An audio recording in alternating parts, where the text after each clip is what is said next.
Procrastination is stealing our time and our dreams. So why do we keep doing it, even when it feels awful? But what if it has nothing to do with willpower or laziness? What if it's not about the task at all? Today you'll learn 7 hidden causes of procrastination and how you can break free. Procrastination can pop up in the strangest places. It can follow our successes, our failures, and even the routines that we think are harmless. The third reason might surprise you. It definitely surprised me. Number 1, perfectionism protection.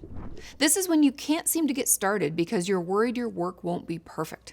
You might find yourself endlessly researching before you start, writing the same paragraph 5 times, or planning so much that you never actually do the task. Sound familiar? This happens because somewhere along the way, you learned that if it's not perfect, it's not safe to show it. If you never finish, you never risk criticism. Procrastination becomes a kind of protection. It keeps you from feeling judged or rejected. This pattern often starts in childhood. Maybe you were the smart kid or the talented one, praised only when you achieved something impressive. So you learned mistakes equals losing love or approval. Now, as an adult, that same system kicks in whenever you sit down to something important. Your nervous system sees not perfect as a threat, and procrastination shows up to keep you safe. Reason number 2, the excuse strategy. This one is sneaky. It's like you set up a backup plan so you don't have to face the fear of not being good enough. You might put things off until the last minute just so you can tell yourself or others, I could have done better if I had more time. Why? Because it can feel safer to say, I ran out of time, than I tried my best and it wasn't good enough.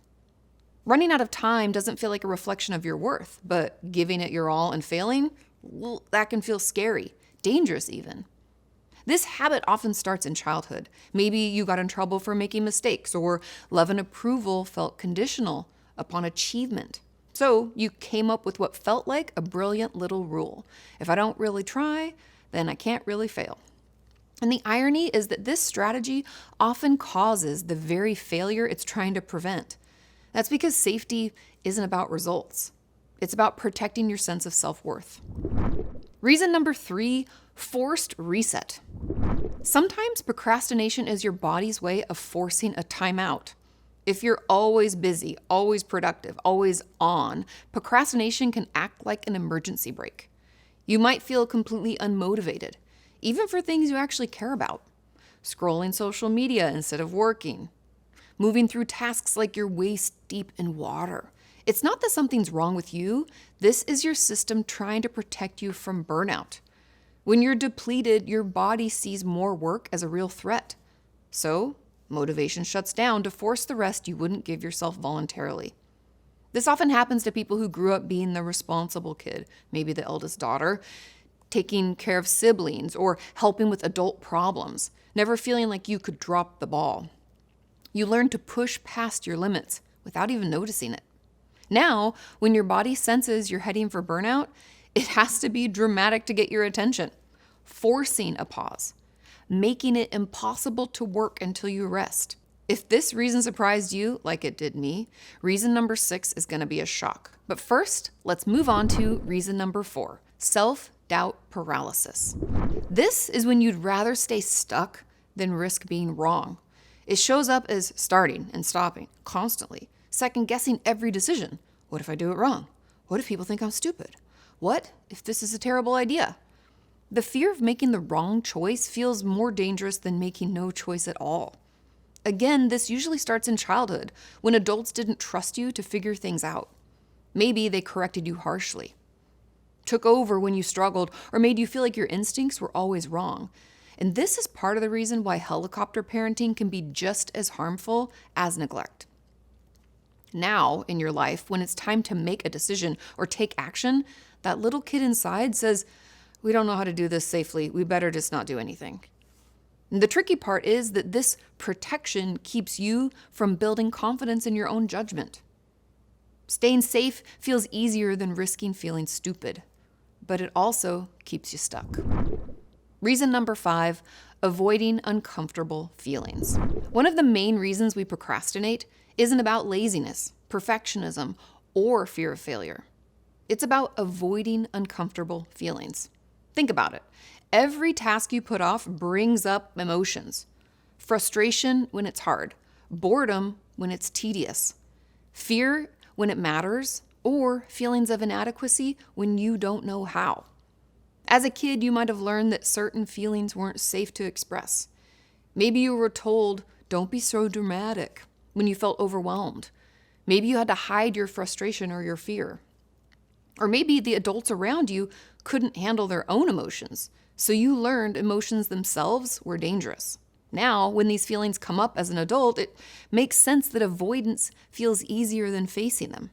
You might scroll social media instead of starting a project, put off a difficult conversation, delay organizing your finances, or avoid beginning a creative project because it brings up fear of not being good enough. This pattern is especially common if you grew up around emotionally unavailable or overwhelmed caregivers, or were taught to toughen up when things felt hard. You learned that big feelings are dangerous, so we should avoid them. Reason number 6, success feels unsafe. Sometimes procrastination shows up not because of failure, but because success itself feels risky. I know that sounds backwards, but think about it. Success means more responsibility, more eyes on you, higher expectations, and a bigger chance of being judged or criticized. You might put off applying for a promotion because part of you worries about the stress it would bring. You might delay finishing a creative project because you're scared of what will happen if people actually like it, or if they don't. Success can feel just as threatening as failure. This pattern often develops in families where standing out wasn't safe. High achievement might have meant more chores, more pressure, or jealousy from others. You might have learned that keeping a low profile was the safest way to survive emotionally. Now, procrastination becomes another way of keeping yourself safe. Avoiding the work keeps you small, hidden, and protected from the overwhelm, attention, or high expectations that success might bring. This isn't about laziness or lack of ambition. It's the only way you know how to manage risk and not end up hurt. And just when you think you've heard it all, the next reason explains why some of us only move when panic hits, and it's much more familiar than you might realize. Reason number 7. Waiting for crisis mode. This is a big one. I've heard from a lot of you do this. I have done it personally, but many of us only know how to take action when fear kicks in. As kids, we often learn to get things done through panic, guilt, or looming consequences. The last-minute deadline, the angry parent, the threat of punishment, that's what motivated our action. It felt urgent, effective, and familiar. Now, as adults, without that external pressure, it can be hard to move forward gently on our own. You might put things off until panic hits because panic feels familiar and reliable. Avoiding tasks feels safer than trying a new way of motivating yourself. Crisis mode is comfortable because it's how you've always functioned. But self-kindness feels unfamiliar. If you only got things done out of fear as a kid, being kind to yourself can feel like slacking off or like you're letting yourself off the hook. You might feel like you need to suffer in order to deserve accomplishment. So what do we do with all this?